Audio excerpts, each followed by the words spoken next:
Time now for business. If you follow me over to the big screen for the latest market news.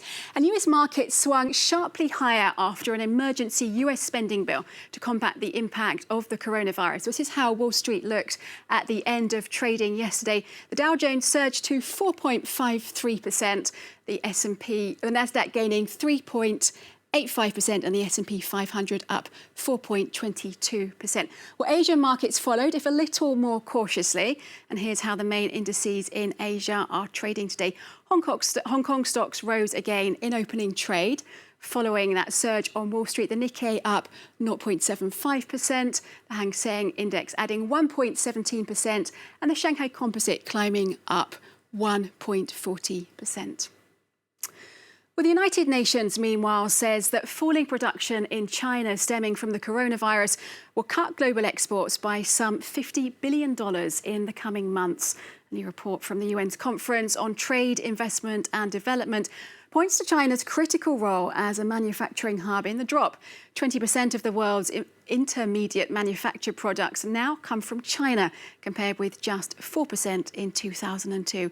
Well, those intermediate products are then sent on to other countries for inclusion in finished exports.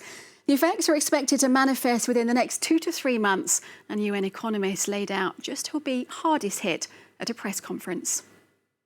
The most significantly affected countries or regions are the European Union to the tune of 15 billion, USA and Japan to the tune of 5 billion, and then Vietnam and Taiwan to the tune of about 2.7 to 3 billion. So the impact already has been major, and we expect that it may continue to fall in future months. Well, here in France, the government has taken measures to stop the spread of coronavirus, banning some gatherings of more than 5,000 people. The decision has led to scores of event cancellations, leaving many companies and customers out of pocket. Ellen Gainsford has more. These stands are being packed away before they've had a chance to be used. Like many other events, Geneva's motor show is cancelled because of the coronavirus.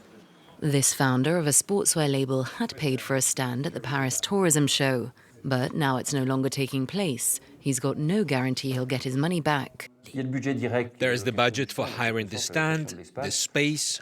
That costs between 2,000 and 5,000 euros.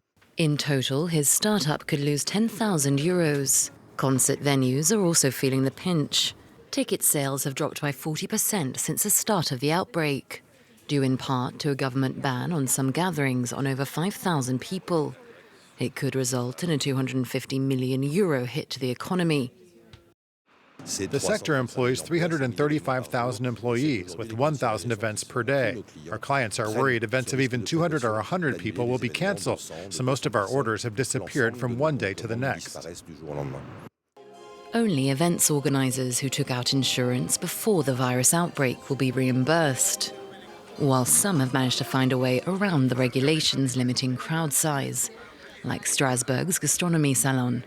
The event will take place across 3 halls, 3 separate salons, one for equipment and gastronomy, one for hotels, and the third for baking and pastries. This allows us to respect the government measures. Other high-profile events, like the Cannes Film Festival, which normally takes place at the end of May, could also be affected. Many hotels in the city say they're already seeing cancellations. It's been a big decision from one of France's top courts, with big ramifications for the future of Uber in the country. Uber's business model in France has been called into question by Wednesday's decision from France's Supreme Court for civil and criminal cases. The court upheld a lower decision recognising the right of Uber drivers to be considered as employees, not independent contractors. Well, the ruling could spell big changes, not just for Uber, but for France's entire gig economy. It's bad news for Uber in France. The ride-sharing app insists that its drivers aren't employees, but independent contractors, allowing the company to skip many of the usual, costly responsibilities of an employer, like taxes, social charges, and paid leave. But this Wednesday, France's High Court upheld a 2018 decision to reclassify a driver's relationship with Uber as an employment contract. When connecting to the Uber digital platform, a relationship of subordination is established between driver and the company. Hence, the driver does not provide a service as a self-employed person, but as an employee. The court said that as Uber drivers are not free to choose their own clients, fix their tariffs, or define their own working conditions, they don't qualify as self-employed contractors. It's far from the first time the company has faced a lawsuit of this kind. In March 2019, Uber paid out $20 million to drivers in California and Massachusetts, settling a lawsuit recognizing them as employees. And in 2016, an employment tribunal in London ruled that drivers should be classed as workers, with access to the minimum wage and paid holidays. This latest ruling in France won't force Uber to sign employment contracts with all French drivers, but it could still have wider ramifications for other players in the gig economy.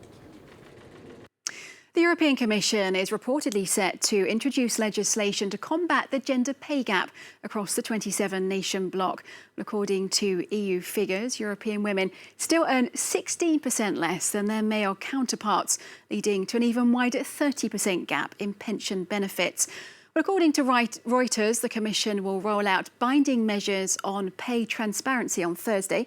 13 member states currently have no such measures in place. Officials believe that the new measures will not only improve gender equality, but could also boost per capita economic output in the bloc by some 10%.